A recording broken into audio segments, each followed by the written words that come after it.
Good afternoon, baseball fans, and welcome to season 2, episode 50 of Sports Talk with Rags. And today we are joined here by Joe Raccuia. Joe, how you doing today? Good, Rags. How are you, man? Hey, I'm doing great, and I appreciate your time here to come on. No, I appreciate you having me. I know you've been asking me to do this for a while, and there was a short period of time where the Mets weren't letting us talk to anybody during the COVID stuff, and so here I am, and I've been following you and watching all the guys that you've had on, whether they're just local guys or national guys or what have you. It's been pretty interesting to follow what you've been doing. Well, thanks. I appreciate that. Well, hey, before we talk about your coaching route and what you're doing now, let's let's start at the beginning here, where when you were in a student athlete here with community college and had an opportunity to come finish your collegiate career down at Radford. Yeah, it was an interesting experience, and one that I can take a while because kids making choices for schools. The funny part about it is I attended 4 different universities, Mhm. and I signed originally at Miami-Dade Community College and went down there for 2 weeks and missed home. Then went to St. Bonaventure for a semester, and then my parents moved to Fort Myers, Florida, and I went down there with them over the summer and decided to stay there and play. And never went back to St. Bonaventure, obviously Miami-Dade. And then I went 2 years at Edison Community College, which is Southwest Florida Mhm. Community College or whatever. I don't even know what they call it now. Right. And then I was recruited to go to Radford Yeah. and found my way into Virginia. Right. Yes, and starting off there at playing Florida JUCO. I mean, before we started the episode, we even talked about how Florida was a hotbed for JUCO, and come up here to the New New River Valley there to be a Highlander and finish out your collegiate career. Yeah, I mean the JUCO route. It's an interesting one. We had a bunch of draft picks on our team, and a bunch of kids that went to Division 1, Division 2. Really talented group. Had 2 big leaguers on the team. Um, but Division 1, it's a different animal. It's they're just players are more mature. Players are smarter. They're just more experienced. They command the ball better. They're more physical. Um, from a talent standpoint, it wasn't a whole lot different. Just from a maturity level, it was night and day. Yeah. Yes. And then at the end of your collegiate career, then you got into coaching here with getting your start right there with being an assistant there at Radford. Yeah, we went the route. I went the route that the old school route. I went the Right. one, even though I didn't last long. I went 1 year as a volunteer at Radford. I always wanted to be a coach, even when I was a kid. That's just kind of the passion that I have for baseball, and no matter what part of it, I just like being around the game, and I like the people in the game. Uh, so volunteered 1 year at Radford, and through connections and through camps and where I worked some camps. I worked the Old Dominion camp for the 1 year was Pat McMahon, then the Mhm. second year was Tony Guzzo, and um, I remember Tim Parrington, all these guys that I have a lot of respect for that ran these Best in Virginia Old Dominion camps. I met a lot of coaches. Hell, that's where I met Rags. That's where I met Queenie. Yeah. And I was a volunteer at Radford, and he was, the pitching coach at Richmond.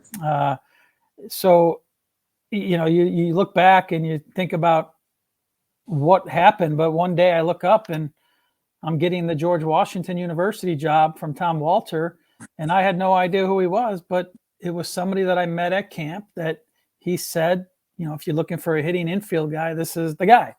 Right. And that's where it started. It all started, working those camps especially in your area, to be honest with you.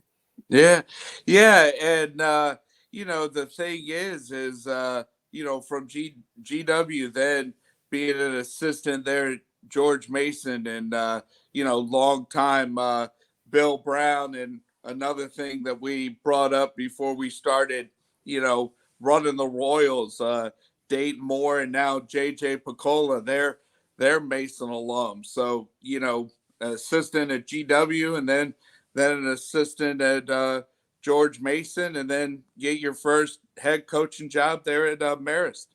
Yeah, they were all great experiences. Working for Tommy Walter, I learned how to fundraise. I learned how to do a lot of things.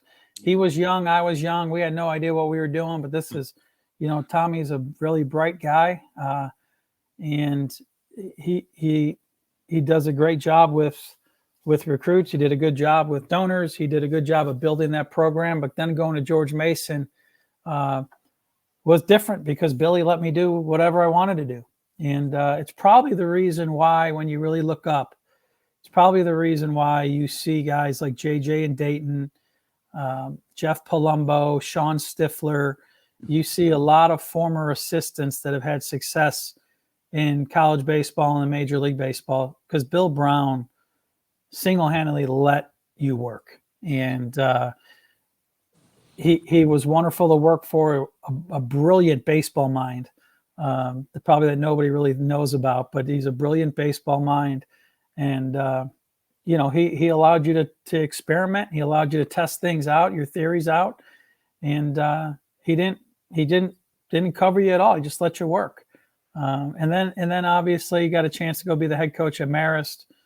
I wanted to go to if I was going to take my first head coaching job, I wanted to go one where I thought you could win. I didn't want to start out, with some really bad records and then nobody wants to hire you down the road. So, did that and had some success at Marist. It was 2 short years. I loved it. Still to this day, and that probably some people don't want to hear, is my favorite place to ever work. And I just love the university, Marist College. I love the college. I love the location. I everything about it.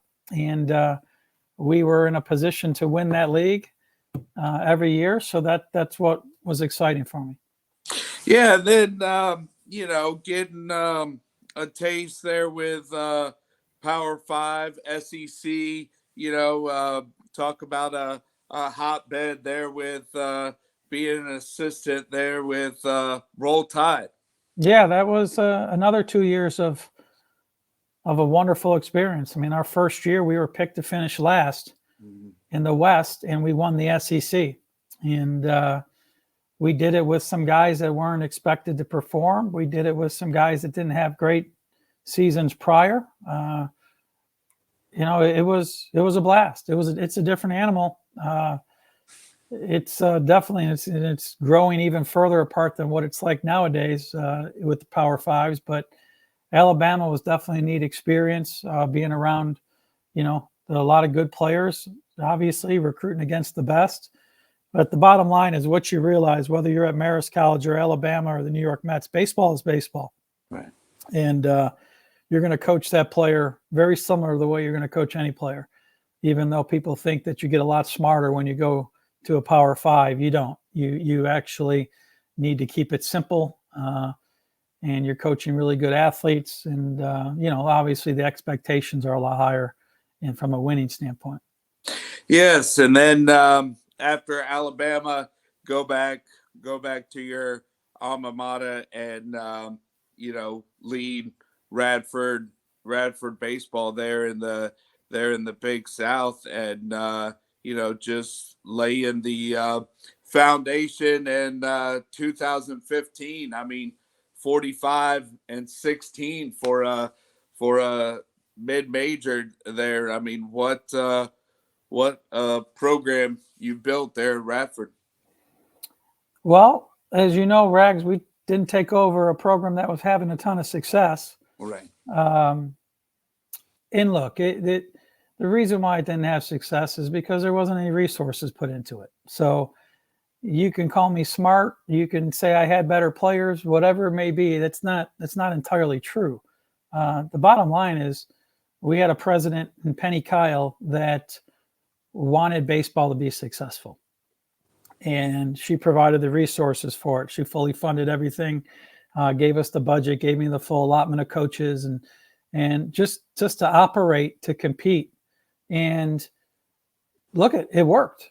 I mean, she invested money into it. It took some time. I'm not, one of the things I'm big into, the players would probably laugh, I'm big into the process of things. I don't think you just take over a program and miraculously you're going to win in 2 or 3 years. Some people thought we should have. I think there's growing stages to everything, whether it's making your conference tournament, then winning a game in your conference tournament, then making a run in your conference tournament.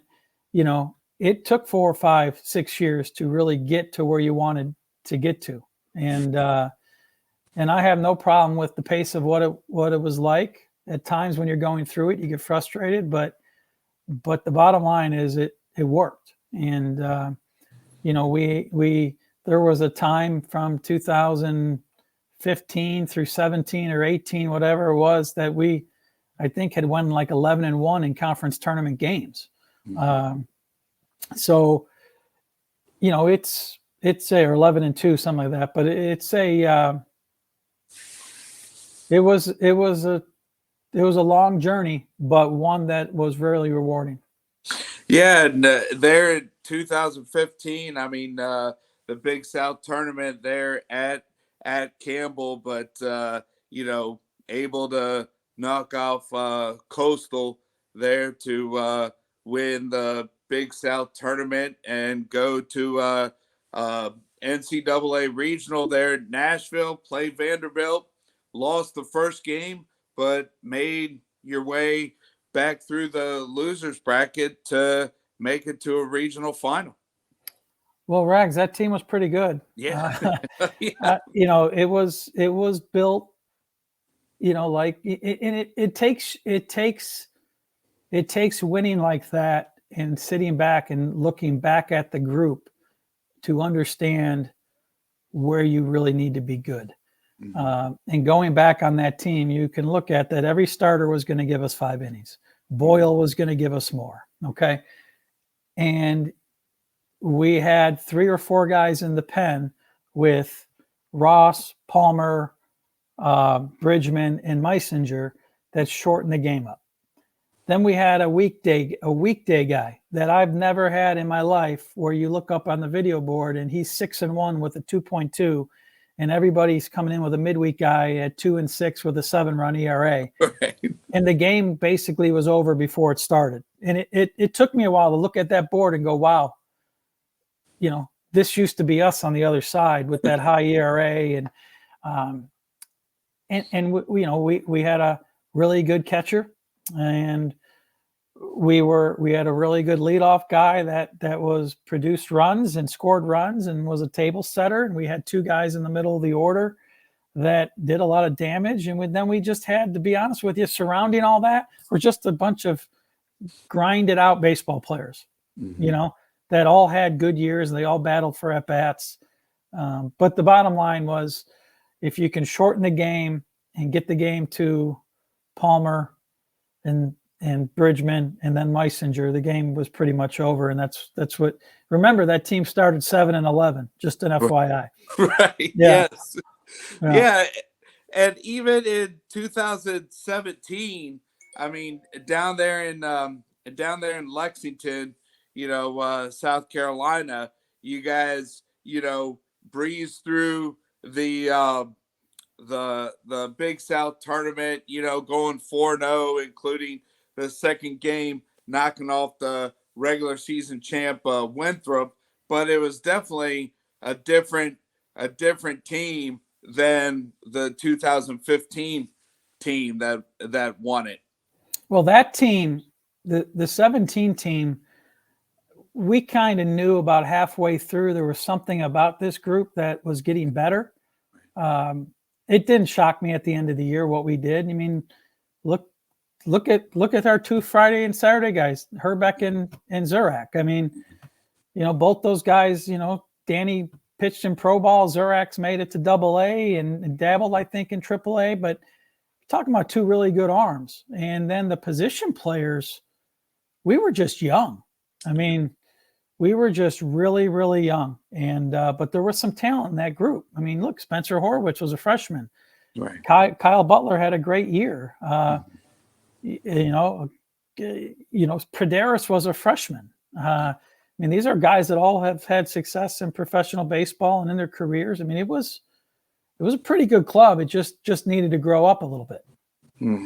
Yeah, yes, and you know, get a get an opportunity, that year going to going to Louisville, that had two-way player McKay, and I'm sure at Vanderbilt it was sold out crowds. I know definitely there at Louisville, just awesome atmosphere there with going to another regional. Yeah, those were both great atmospheres. We burned out our bullpen in 2015. There was going to be they're going to have to take a miracle to beat Vanderbilt twice in one day, Right. um, especially when Bridgman, Palmer, and Meisinger had to been used twice in the previous 2 days. So they weren't available. So it was just going to be hard for us to get through that. And the Louisville one, the bottom line is, we tied the game in the 6th or the 7th against Louisville, and they got into our pen, and it showed. And then we lost a nail biter to Xavier the next day, which could have gone either way. Yes. Yeah, and during those years that my wife and I followed your program, I mean, you brought up here at the beginning of the segment, doing a ODU camp here with TP,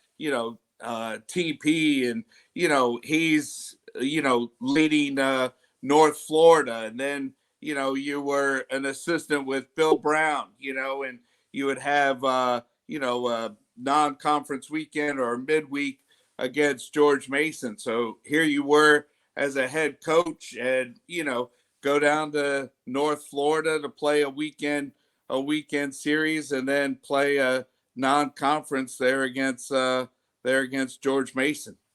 Yeah, it's always interesting playing guys that you either worked for or helped you get into the business. That stuff happens as you grow up. When you first happens to you, you're wide eyed in the other dugout going, I don't want to beat Billy. I don't want to beat Skip. But then, you look back on it, and it's just part of the journey. I've coached against Tommy Walter. I've, coached against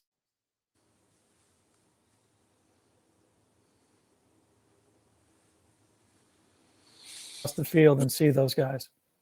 Yes, and I mean, winning it there in 2017. I mean, you know, great years there in 2018, 2019. But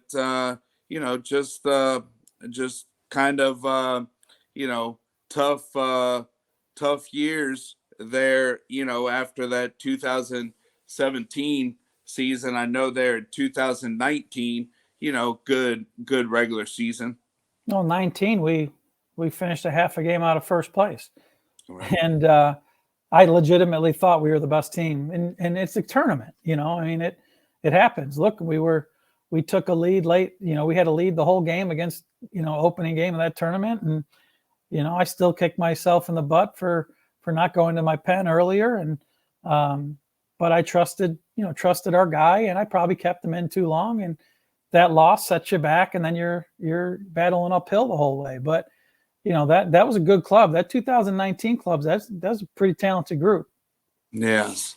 Yeah, and even had one guy, go from being an infielder to going out to the outfield, just to do what's best for the team. Yeah, Kyle, I have a lot of respect for Kyle. I love him to death. And he was the epitome of what Radford baseball is. He was a walk-on that just wanted to earn the respect of others and compete, and he did.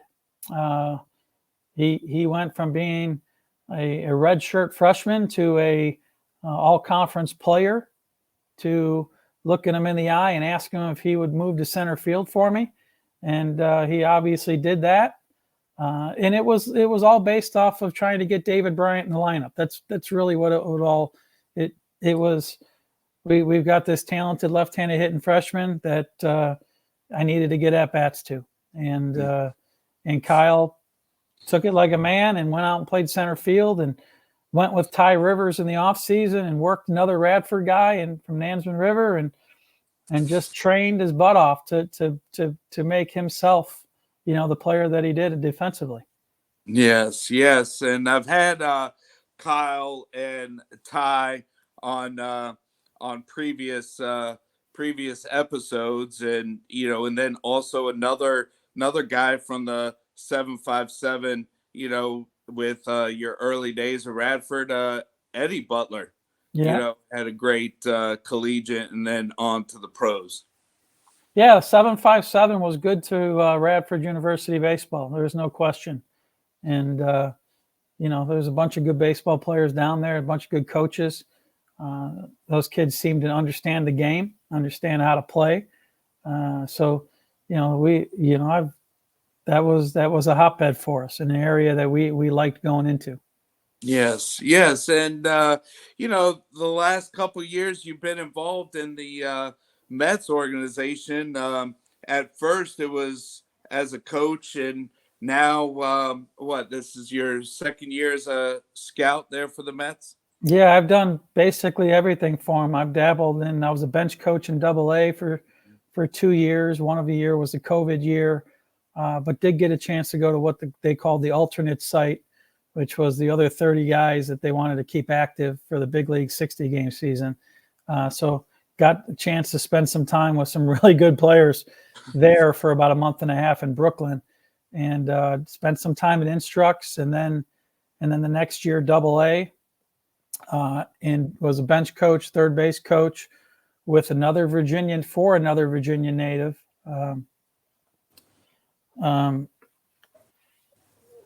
And then went from there to scouting.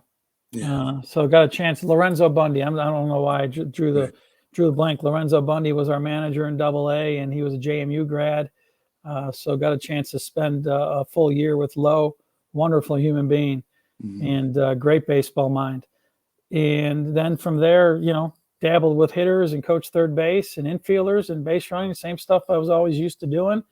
And then one of my closest friends who got me hooked up with the Mets is a scouting director with the Mets, Mark Tremuta. And I just went over with them this is my second year as being an area scout. Mm-hmm. Yeah. So with being a scout, do you go down to Port St. Lucie, or just mainly, just go to college and high school games here when college starts here in the middle of February? No, yeah, I don't do anything with the minor leagues teams anymore. Right. I don't go to spring training this year. I've been down there for two of those, but just do an amateur draft, high school, college, in my area. So I am an area supervisor, and it's an interesting. It's fun. It's interesting to how do you evaluate players? How do you really write reports? What round do you put them in? What are they signable for? Are they going to be big leaguers? What do you think? There's a lot of things that go into the process of the draft, which has been interesting to learn. Yes, my sister lives in Northern Virginia, and her oldest goes to Gonzaga, and I think you guys drafted a pitcher there out of the Gonzaga baseball program there in last year. DC last year. Yeah, that's my first draft pick ever. So, all right. Yeah, his second round pick, Nick Morabito. He was a shortstop for them. We drafted him as a center fielder.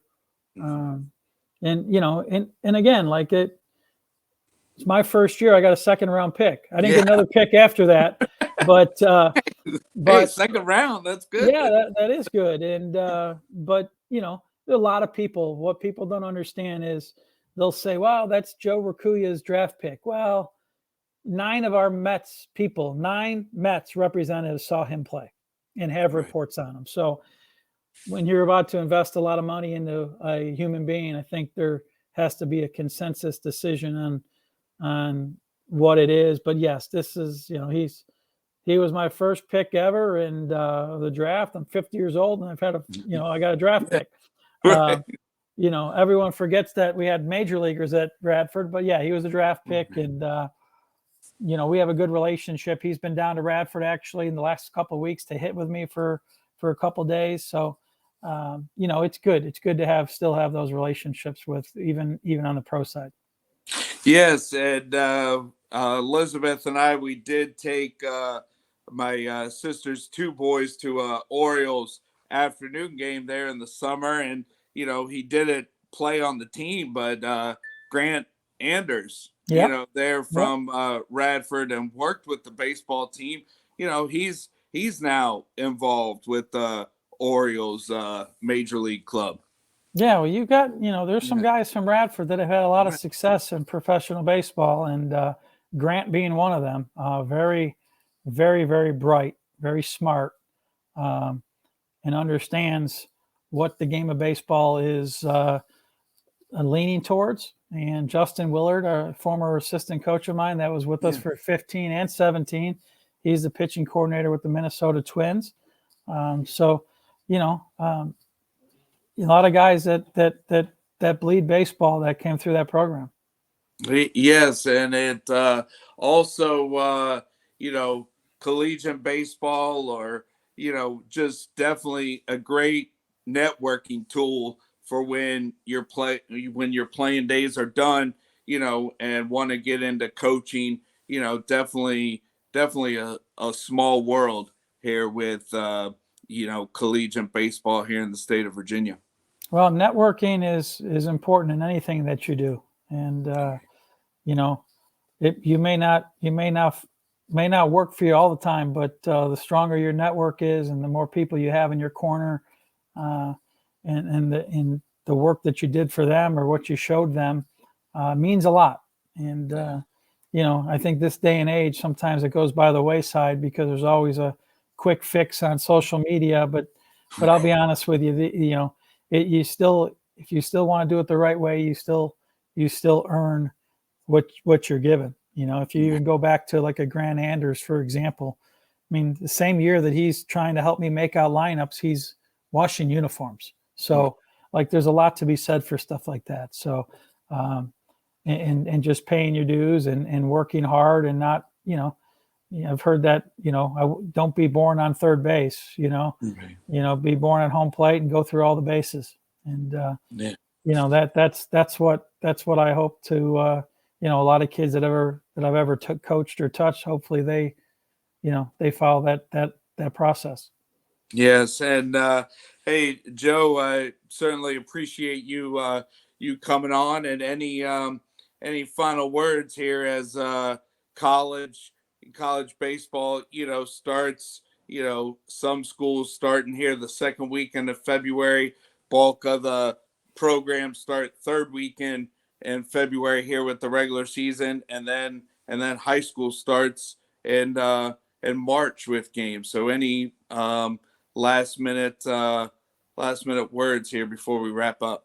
No, I think anybody any amateur player that is competing at this college or high school level, uh, training started months ago, so you might want to catch up. And it's right around the corner. And you want to reach your goals, you got to work for them. Right. So, all right, fans. Well, hey, it's a wrap here with episode 50 of my second season. And Joe, appreciate your time, and maybe we'll run into you at a ball field here sometime this season. Well, Rags, keep it going. And Okay. I know you like doing this, and Yeah. I enjoy watching the episodes. And thanks for always being a big supporter of Radford baseball and wherever I've been at. Sure, no problem. And all right, Joe. Well, hey, have a great year, and talk to you later. All right, Rags. Take care, man. All right, see you. See you.